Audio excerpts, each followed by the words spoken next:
Welcome to Sweet Life Beat Life. We hope this video helps. You begin by validating prerequisites and taking immediate action. First, locate the LIC file and note the license server hostname or IP. This is critical because the server string must match exactly.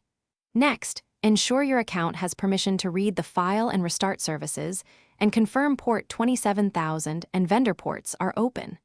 Once done, stop the Flexnet service gracefully, back up the existing license file, and prepare the vendor daemon names for the next configuration step.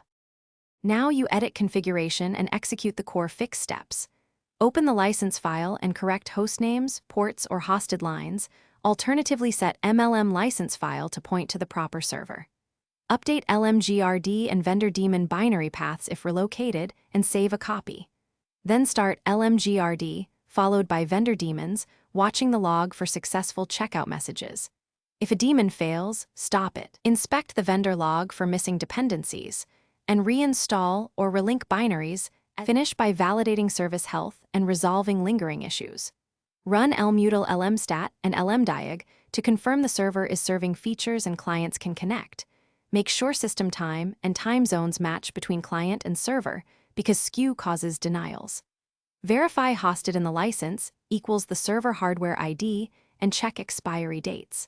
If problems remain, collect LMGRD and vendor logs plus lmutal outputs. Then escalate to the vendor.